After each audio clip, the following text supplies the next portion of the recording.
6 दिनों में तख्लीक पर ऐतराज, कुरान 41:9-12। ऐतराज, साइंस कहती है कि जमीन 4.54 बिलियन साल पुरानी है, तो कुरान दिन डेज शब्द का इस्तेमाल क्यों करता है? जवाब, क्लासिकल अराबिक में यौम शब्द का मतलब सिर्फ 24 घंटे का दिन नहीं होता। इसका मतलब एक दौर, मरहला, स्टेज या एक बहुत लंबा समय भी होता है। कुरान खुद सूरह अल-मारिज 74 में कहता है कि एक दिन 50,000 साल के बराबर हो सकता है। इसलिए ये 6 दिन असलियत में कायनात की पैदाइश के 6 अलग अलग कॉस्मोलॉजिकल या जियोलॉजिकल स्टेजेस है, न कि जमीन की गर्दिश से नापाए गए 24 घंटे वाले दिन। 2 गंदे पानी का चश्मा, सूरह अल-काफ 1886।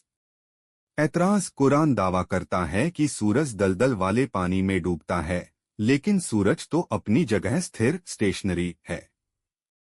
जवाब, इस आयत में अराबिक शब्द वजदा का इस्तेमाल हुआ है, जिसका मतलब है उसने पाया या उसे ऐसा दिखा। ये धूल कर नायन के पर्सपेक्टिव नजरिए का बाया है।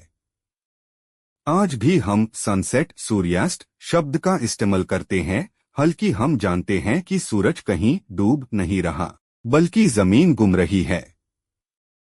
कुरान यहाँ एक मुसाफिर की आंखों देखा हाल बयां कर रहा है, न कि सोलर फिजिक्स का कोई फॉर्मूला बता रहा है। 3 पहाड़ में खो पेग्स की तरह, कुरान 16:15। ऐतराज, पहाड़ जिल्जालों अर्थक्वेक्स को नहीं रोकते, बल्कि टेक्टोनिक प्लेट्स की वजह से जिल्जाले पहाड़ों के नीश हाय आते हैं। जवाब, कुरान ने पहाड़ों को अवतैड मेख या खूंटा कहा है। मॉडर्न जियोलॉजी में आइसोस्टसी का कॉन्सेप्ट बताता है कि पहाड़ों की बहुत गहरी रूट्स, जड़ें होती हैं, जो जमीन के नीचे तक जाती है। ये रूट्स अर्थ की क्रस्ट, लिथोस्फेयर को स्टेबलाइज करने में मदद करती है। कुरान ये नहीं कहता कि जिल्जाले कभी नहीं आएंगे। वो कहता है कि पहाड़ इसलिए बनाए गए ताकि जमीन तुम्हारे साथ लार्स या डोल नहीं, शेकिंग स्वेइंग, जो कॉन्टिनेंटल क्रस्ट की ओवरऑल स्टेबिलिटी की तरफ इशारा है। 4 स्पर्म रीढ़ की हड्डी और पसलियों के बीच, कुरान 86:6-7। ऐतराज, स्पर्म तो टेस्टीज फोटन में बनता है, तो रीढ़ की हड्डी और पसलियों के बीच का जिक्र क्यों?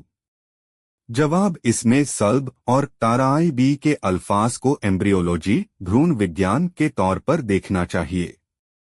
प्रिमोर्डियल जर्म सेल्स, जो आगे चलकर मर्द में स्पर्म और औरत में ओवा बनते हैं, शुरुआती दौर में इंसानी पेट एब्डोमिनल कैविटी के अंदर गुर्दों, किडनीज के पास बनते हैं।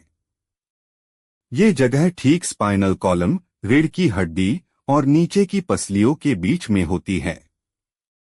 जैसे जैसे फीटस बड़ा होता है, ये ऑर्गन्स अपनी जगह बदलकर नीचे चले जाते हैं।